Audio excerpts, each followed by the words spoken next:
తెలంగాణలో సరస్వతి అంత్య పుష్కరాలు జరుగుతున్నాయి.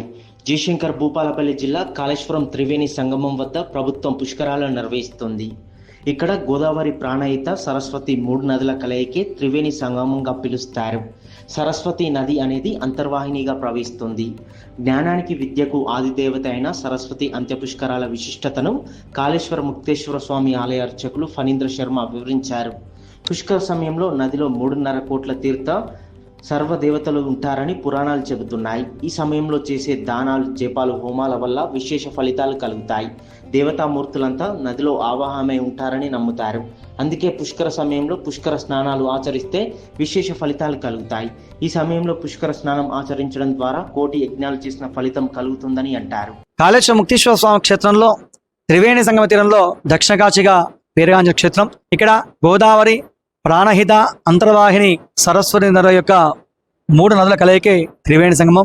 ఈ త్రివేణి సంగమ తీరంలో నిన్నటి నుండి జూన్ 1వ తారీఖు వరకు కూడా 12 రోజుల పాటు సరస్వతి నది అంత్య పుష్కరాలను ప్రారంభించడం జరిగింది. నిన్న ఉదయం 5:43 కంచి పీఠాధీశ్వరులు శ్రీ శంకర విజయేంద్ర సరస్వతి స్వామివారు మొదటి స్నానం ఆచరించారు. తదనంతరం భక్తులందరూ కూడా పుణ్యస్నానం ఆచరిస్తున్నారు. పుష్కర స్నానం చాలా పుణ్యప్రదమైనది, చాలా విశేషమైనది. 33 కోట్ల దేవతలు పుష్కరంలో ఆవాహనై ఉంటారు కాబట్టి ఈ పుష్కర సమయంలో పుష్కర స్నానం ఆచరిస్తే కనుక కోటి యజ్ఞాలు చేసినటువంటి ఫలితం కూడా దక్కుతుంది. అలాగే పితృదేవతలకు పిండ ప్రదానాలు, అలాగే తిలతర్పణాలు చేయడం వల్ల పితృశాప విముక్తి కూడా జరుగుతుంది. కాబట్టి ఈ పుష్కర సమయంలో పుష్కర స్నానం ఆచరించి కాళేశ్వర ముక్తేశ్వర స్వామి దర్శించి, అలాగే ఇక్కడ సరస్వతి అమ్మవారు కూడా కొలువైన క్షేత్రం కాబట్టి సరస్వతి అమ్మవారు దర్శించి భక్తులందరూ కూడా పునీతులు కాగలరు. రాశి నుండి ఇంకో రాశికి ప్రవేశించినప్పుడు, బృహస్పతి ప్రవేశించినప్పుడు ఆ యొక్క నదికి పుష్కరం జరుగుతుంది. వృషభ రాశి నుండి మిథున రాశికి బృహస్పతి ప్రవేశించిన సమయం సరస్వతి నది పుష్కరం.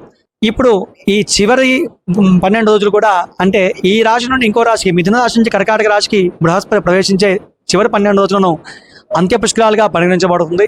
మొదటిగా స్టార్ట్ అయింది ఆది పుష్కరం, చివరిగా జరిగేటువంటి 12 రోజులు అంత్య పుష్కరాలు. ఆది పుష్కరానికి ఎంతైతే ప్రాముఖ్యత ఉంటుందో కూడా అంత్య పుష్కరానికి కూడా అంతే ప్రాముఖ్యత ఉంటుంది. ఈ చివరి 12 రోజులు కూడా ఉదయం అరుణోదయ వేళ నుండి సాయంత్రం సూర్యాస్తమయం వరకు కూడా పుష్కరుడు ఆ నదిలో కొలువై ఉంటాడు. కాబట్టి ఈ పుష్కర సమయంలో పుష్కర స్నానం ఆచరించడం కూడా విశేషం. ఎందుకంటే ఈ 365 రోజులు కూడా పుష్కరం ఉన్నప్పటికీ మొదటి 12 రోజులు ఆది పుష్కరాల్లో పుష్కరుడు మొత్తం కూడా ఉంటాడు. మిగతా సమయాల్లో 365 రోజుల్లో కూడా మధ్యాహ్న సమయంలో పుష్కరం ఉంటుంది. చివరి 12 రోజులు ఉదయం నుండి సాయంత్రం వరకు కూడా పుష్కరం ఉంటుంది. కాబట్టి ఆది పుష్కరానికి ఎంతైతే ప్రాముఖ్యత ఉందో చివరి 12 రోజులు కూడా అంతే ప్రాముఖ్యత కూడా ఉంటుంది.